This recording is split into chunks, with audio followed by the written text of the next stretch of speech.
ಇಡೀ ದೇಶಾದ್ಯಂತ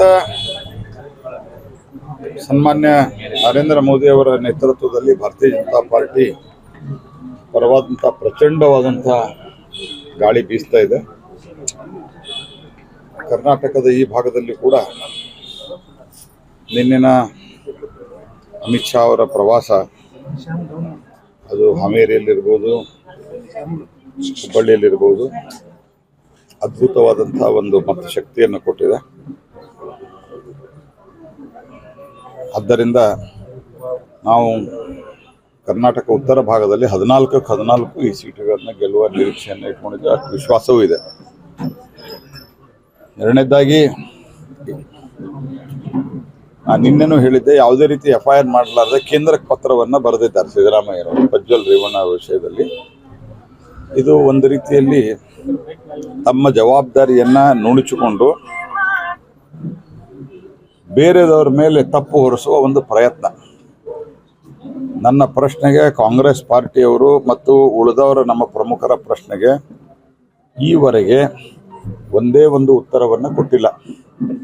21ಕ್ಕೆ ಕ್ಲಿಪ್ಪಿಂಗ್ ಹೊರಗೆ ಬಂದರೆ ನೀವು 28ರವರೆಗೆ FIR ಆ್ಯಕ್ಟ್ ಮಾಡಲಿಲ್ಲ. ನಮಗೆ ಕೇಳ್ತಾ ಇದ್ದೀರಿ. ಅದು ನನಗೆ ನಿನ್ನೆ ಬಂದಿರುವಂಥ ಮಾಹಿತಿ, ಅದು 1 ವರ್ಷದ್ದು 6 ತಿಂಗಳದ್ದು ವಿಡಿಯೋ ಅಲ್ಲ, 2018ರಿಂದನೂ ಇದೆ.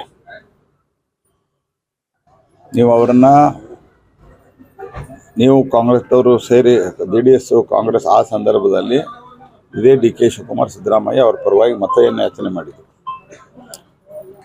ಯಾವ ಕಾರಣಕ್ಕಾಗಿ FIR ಡಿಲೇ ಮಾಡಿದ್ರಿ ಅನ್ನೋದು ನೀವು ರಾಜ್ಯಕ್ಕೆ ಉತ್ತರವನ್ನು ಕೊಡಬೇಕು.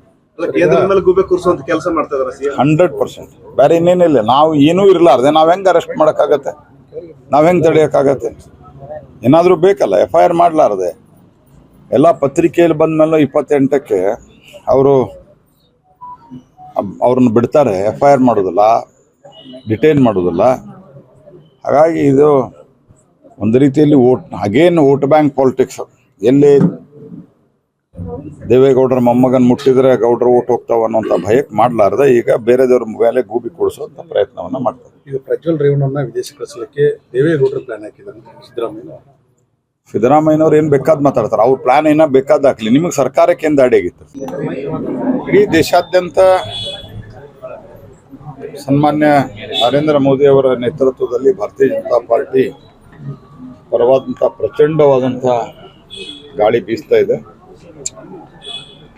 ಕರ್ನಾಟಕದ ಈ ಭಾಗದಲ್ಲಿ ಕೂಡ ನಿನ್ನಿನ ಅಮಿತ್ ಶಾ ಅವರ ಪ್ರವಾಸ, ಅದು ಹಾವೇರಿಯಲ್ಲಿರ್ಬೋದು, ಹುಬ್ಬಳ್ಳಿಯಲ್ಲಿರ್ಬೋದು, ಅದ್ಭುತವಾದಂಥ ಒಂದು ಮತ್ತು ಶಕ್ತಿಯನ್ನು ಕೊಟ್ಟಿದೆ.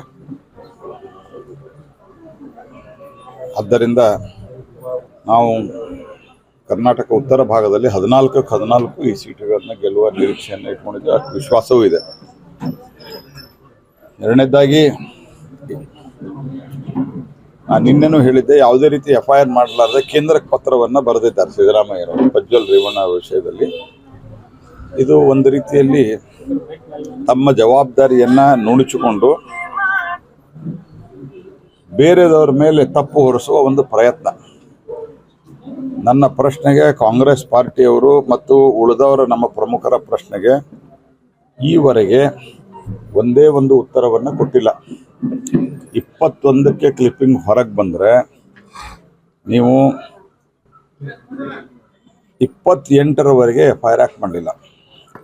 ನಮಗೆ ಕೇಳ್ತಾ ಇದ್ದೀರಿ. ಅದು ನನಗೆ ನಿನ್ನೆ ಬಂದಿರುವಂಥ ಮಾಹಿತಿ, ಅದು 1 ವರ್ಷದ್ದು 6 ತಿಂಗಳದ್ದು ವಿಡಿಯೋ ಅಲ್ಲ, 2018ರಿಂದನೂ ಇದೆ.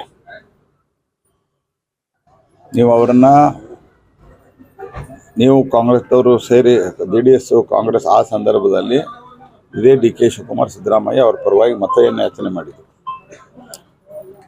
ಯಾವ ಕಾರಣಕ್ಕಾಗಿ FIR ಡಿಲೇ ಮಾಡಿದ್ರಿ ಅನ್ನೋದು ನೀವು ರಾಜ್ಯಕ್ಕೆ ಉತ್ತರವನ್ನು ಕೊಡಬೇಕು.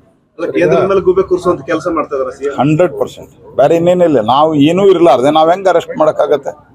ನಾವು ಹೆಂಗೆ ತಡೆಯೋಕ್ಕಾಗತ್ತೆ? ಏನಾದರೂ ಬೇಕಲ್ಲ. FIR ಮಾಡಲಾರ್ದೆ ಎಲ್ಲ ಪತ್ರಿಕೆಯಲ್ಲಿ ಬಂದ ಮೇಲೆ 28ಕ್ಕೆ ಅವ್ರನ್ನ ಬಿಡ್ತಾರೆ, FIR ಮಾಡೋದಿಲ್ಲ, ಡಿಟೈನ್ ಮಾಡೋದಿಲ್ಲ. ಹಾಗಾಗಿ ಇದು ಒಂದು ರೀತಿಯಲ್ಲಿ ವೋಟ್ ಬ್ಯಾಂಕ್ ಪಾಲಿಟಿಕ್ಸ್. ಎಲ್ಲಿ ದೇವೇಗೌಡರ ಮೊಮ್ಮಗನ್ ಮುಟ್ಟಿದ್ರೆ ಗೌಡರು ಓಟ್ ಹೋಗ್ತಾವ ಅನ್ನೋಂಥ ಭಯಕ್ಕೆ ಮಾಡಲಾರ್ದೆ ಈಗ ಬೇರೆದವ್ರ ಮೇಲೆ ಗೂಬಿ ಕೊಡಿಸುವಂಥ ಪ್ರಯತ್ನವನ್ನ ಮಾಡ್ತಾರೆ. ಇದು ಪ್ರಜ್ವಲ್ ರೇವಣ್ಣನ ವಿದೇಶ ಕಳಿಸಲಿಕ್ಕೆ ದೇವೇಗೌಡರು ಪ್ಲಾನ್ ಹಾಕಿದ್ದಾರೆ ಸಿದ್ದರಾಮಯ್ಯನವರು ಏನ್ ಬೇಕಾದ್ ಮಾತಾಡ್ತಾರೆ. ಅವ್ರ ಪ್ಲಾನ್ ಏನೋ ಬೇಕಾದ್ ಹಾಕ್ಲಿ, ನಿಮಗೆ ಸರ್ಕಾರಕ್ಕೆ ಏನು ದಾಡಿ ಆಗಿತ್ತು?